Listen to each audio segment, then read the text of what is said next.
أعوذ بالله من الشيطان الرجيم بسم الله الرحمن الرحيم الله الذي سخر لكم البحر لتجري الفلك فيه بأمره ولتبتغوا من فضله ولعلكم تشكرون. கண்ணியத்திற்குரிய அல்லாஹ்வின் அடியார்களே, சூரத்துல் ஜாசியாவை நாம் பார்த்து வருகின்றோம். அதில் 11 வசனங்களை நாம் பார்த்து முடித்திருக்கின்றோம். இந்த 11 வசனங்களில் அல்லாஹு தாலா ஆரம்பமான 5 வசனங்களில் ஏகத்துவத்தை பற்றி, தௌஹீதை பற்றி பேசிவிட்டு அடுத்த ஒரு வசனத்தில் அல்லாஹு தாலா காமனாக இரு சாராருக்கும் பேசிவிட்டு, அதாவது இந்த வேதம் சத்திய வேதமாகும், இதை நபியே உங்களுக்கு சத்தியத்தோடு நாம் ஓதி காட்டுகின்றோம். ஒருவேளை இதையே அவர்கள் ஏற்காவிட்டால் பின்பு எதைத்தான் அவர்கள் ஏற்பார்கள்? இதைவிட உண்மையானதும் இதைவிட சத்தியமானதும் இதைவிட தெளிவானதும் வேறு என்ன இருக்கப் போகின்றது இந்த உலகத்தில்? வேறு எதை அவர்கள் நம்புவார்கள் என்று 6வது வசனத்தில் சொல்லிவிட்டு அதற்கடுத்தது 5 வசனங்களில் அல்லாஹு தாலா குர்ஆனை மறுப்பவர்களை பற்றி, இஸ்லாத்தை மறுப்பவர்களை பற்றி, அல்லாஹையும் அல்லாஹின் தூதர் ஸல்லல்லாஹு அலைஹி வஸல்லம் அவர்களை புறக்கணிப்பவர்களை பற்றி அல்லாஹ் பேசியதை நாம் பார்த்தோம். முதல் 5 வசனங்களில் முஃமின்களுடைய அந்த படிநிலையை அல்லாஹு தஆலா பேசினான். முஃமின்கள், அதே போன்று உறுதியாக நம்பக்கூடிய மூகினீன்கள், அறிவார்ந்து சிந்திக்கக்கூடிய யாகிலூன் என்று சொல்லக்கூடிய அடுத்த நிலையில் இருக்கக்கூடிய சிந்தனை தடுமாற்றம் இல்லாதவர்கள், அதே போன்று அல்லாஹினுடைய வேதனையை சுவைக்கக்கூடியவர்களும் நோவினை தரக்கூடிய வேதனைக்கு உரியவர்கள், இழிவான வேதனையை சுவைக்க இருப்பவர்கள், மிகப்பெரிய வேதனையை சுவைக்க இருப்பவர்கள் என்று அல்லாஹு தாலா படிப்படியாக அவர்களுடைய படிநிலையையும் அல்லாஹு தாலா பேசி முடித்தான். இப்போது 12வது வசனம் 2வது ருகூஇல் மீண்டும் அல்லாஹு தாலா தனது வல்லமையை பற்றி அல்லாஹ் பேசுகின்றான்.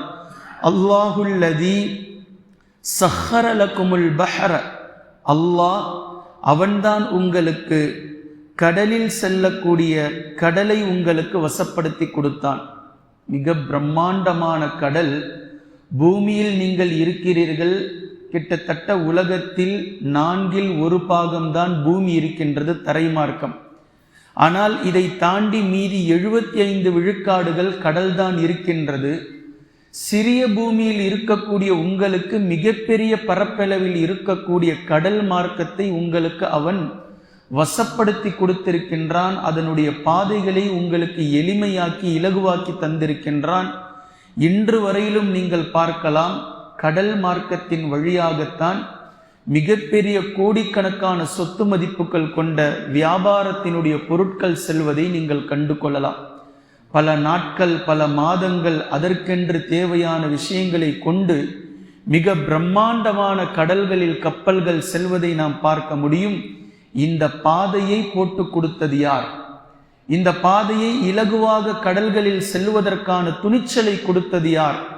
உங்களுக்கு இப்படிப்பட்ட பாதையின் மூலம் உங்களுடைய வர்த்தகத்தை, வியாபாரத்தை உங்களால் செய்து கொள்ள முடியும் என்ற சிந்தனையை உங்களுக்கு தீட்டியது யார்? அல்லாஹ். இப்படிப்பட்ட யார் நினைத்து பார்த்திருப்பார்கள்? நூஹ் அலைஹிஸ்ஸலாம் அவர்களுடைய காலத்தில் முதலாக ஒரு கப்பல் கட்டப்பட்டு ஈமான் கொண்டவர்கள் அந்த கப்பலின் மீது சென்றார்கள். இது வரலாறு, இது அத்தாட்சி.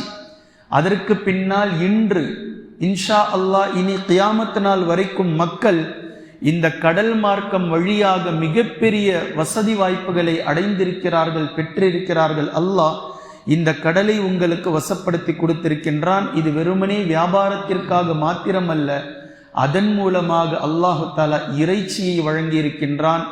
அதிலிருந்து முத்துக்களை அல்லாஹு தாலா வெளியாக்குகின்றான். மனிதர்கள் எத்தனை ஆதாயங்களை அதை கொண்டு அடைந்து கொண்டு இருக்கிறார்கள். இப்படிப்பட்ட வசத்தை எல்லாம் யார் உங்களுக்கு செய்து கொடுத்தது? பின்பு அல்லாஹு தாலா கப்பலை பிரத்யேகமாக பேசுகின்றான். லிதஜ்ரியல் ஃபுல்கு ஃபீஹி பிஅம்ரிஹி, அல்லாஹு தாலா அவனுடைய கட்டளைப்படிதான் கப்பல்கள் சென்று கொண்டிருக்கின்றது. சென்ற எத்தனையோ கப்பல்கள் கரை தட்டவில்லை. அந்த பக்கம் சென்று சேரவில்லை. எத்தனையோ கப்பல்கள் மூழ்கிவிட்டது. சரக்குகளை ஏற்றி செல்லக்கூடிய எத்தனையோ கப்பல்கள் சரக்குகளோடு மூழ்கி இருக்கின்றது. ஏன்? அங்கு அல்லாஹ்வினுடைய கட்டளை சேரக்கூடாது என்று இருந்தது. அல்லாஹ் பாதுகாக்க வேண்டும். இப்ப அல்லாஹ் அதைத்தான் சொல்கின்றான், எந்த கப்பல்கள் செல்ல வேண்டும் என்று அல்லாஹ் நாடினானோ அந்த கப்பல்கள் அக்கறைக்கு சென்றது. எந்த கப்பல்களை அல்லாஹ் நாடவில்லையோ அந்த கப்பல்கள் செல்லவில்லை. டைட்டானிக்கை அல்லாஹ் நாடவில்லை, மூழ்கி சென்றது. இது அன்ஸ்கிப்ட் என்று சொல்லி விளம்பரம் செய்தார்கள். அந்த கப்பலை தயாரிக்கும் போது 1912 மூழ்காத கப்பல் என்று சென்றார்கள். ஆனால் அல்லாஹ்வினுடைய நாட்டம் இருந்தது மூழ்க வேண்டும் என்று. யாருடைய நாட்டம் ஜெயித்தது? அல்லாஹ் அதைத்தான் இங்கு சொல்லி காட்டுகின்றான், நீங்கள் ஓட்டக்கூடிய எல்லா கப்பல்களும் அந்த பக்கம் சென்றுவிடும் என்று நீங்கள் நினைக்காதீர்கள். எந்த கப்பலை அல்லாஹ் நாடுகின்றானோ அந்த கப்பல் செல்லும். எந்த கப்பல் செல்லக்கூடாது என்று அல்லாஹ் நாடினானோ அந்த கப்பல் செல்லாது. நீங்கள் எவ்வளவு பிரம்மாண்டமாக தயாரித்தாலும் சரி, எந்த மோட்டரும் இல்லை நூஹ் அலைஹிஸ்ஸலாம் அவர்களுடைய கப்பலில். எந்த விதமான துடுப்பும் இல்லை நூஹ் அலைஹிஸ்ஸலாம் அவர்களுடைய கப்பலில். எந்த விதமான கொடியோ இயற்கையான காத்தாடியோ இந்த பக்கம் செல்ல வேண்டும் அந்த பக்கம் செல்ல வேண்டும் என்ற எந்த புரோகிராமும் இல்லை. ஒட்டுமொத்த புரோகிராமையும் அல்லாஹ் அமைத்தான். அது ஜூது மலையின் பக்கம் செல்ல வேண்டும் என்று. எந்த நீர் முஃமின் அல்லாதவர்களை அழித்து கொண்டிருந்ததோ, அழிப்பதற்காக பெருக்கெடுத்து அடுப்பை போன்று உலை கொதித்து பொங்கிக் கொண்டிருந்ததோ, அதே நீரில்தான் முஃமின்களை ஏற்றிக்கொண்டு அந்த கப்பல் சென்றது. ஏனென்றால் அல்லாஹ்வினுடைய நாட்டம் இருந்தது, இந்த கப்பல் பாதுகாப்பாக செல்ல வேண்டும் என்று. இப்போ அல்லாஹ் இதைத்தான் பேசுகின்றான். அல்லாஹ்வினுடைய நாட்டப்படி ஒவ்வொரு கப்பலையும் அல்லாஹு தஆலா பயணிப்பதற்காக கடல்களை உங்களுக்கு வசப்படுத்தி கொடுத்திருக்கின்றான். நீங்கள் கப்பலை செலுத்துகின்றீர்கள். எந்த கப்பல் செல்ல வேண்டும் என்று அல்லாஹ் நாடினானோ அந்த கப்பல் செல்கின்றது. எந்த கப்பல் செல்லக்கூடாது என்று அல்லாஹ் நாடினானோ அந்த கப்பல் நடுக்கடலிலே மூழ்க துவங்குகின்றது. இதையெல்லாம் அல்லாஹ் ஏன் செய்தான் தெரியுமா?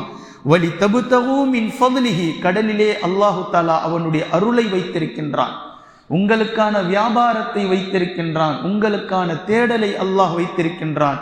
அதன் மூலமாக நீங்கள் தேடிக்கொள்கின்றீர்கள். மேலும் வலஅல்லக்கும் தஷ்குரூன், இப்படி அல்லாஹு தஆலா கடலையும் கடலிலே செல்லக்கூடிய கப்பலையும் அதன் மூலம் நீங்கள் எடுத்துக்கொள்ளக்கூடிய மிகப்பெரிய வியாபாரங்கள் ஒட்டுமொத்தத்தையும் அல்லாஹ் உங்களுக்கு வசப்படுத்தி கொடுத்தது நீங்கள் அவனுக்கு நன்றி செலுத்துபவர்களாக இருக்க வேண்டும் என்பதற்காகத்தான் என்று அல்லாஹு தஆலா 12வது வசனத்தில் பேசி முடித்துவிட்டு பின்பு மேலும் தொடர்கின்றான். வஸஹர லக்கும் மா ஃபிஸ் ஸமாவாதி வ மா ஃபில் அர்தி ஜமீஅன் மின்ஹு, கடல் மார்க்கத்தில் அல்லாஹ் எப்படி உங்களுக்கு வசப்படுத்தி கொடுத்தானோ இதே போன்று வானங்களில் இருக்கக்கூடிய ஒவ்வொன்றையும் அல்லாஹ் உங்களுக்கு வசப்படுத்தி கொடுத்திருக்கின்றான். இந்த வசனம் இறங்கும் போது யார் நினைத்து பார்த்திருப்பார்கள், வானங்களில் இருக்கக்கூடிய ஒவ்வொன்றையும் அல்லாஹ் நமக்கு வசப்படுத்தி கொடுப்பான் என்று.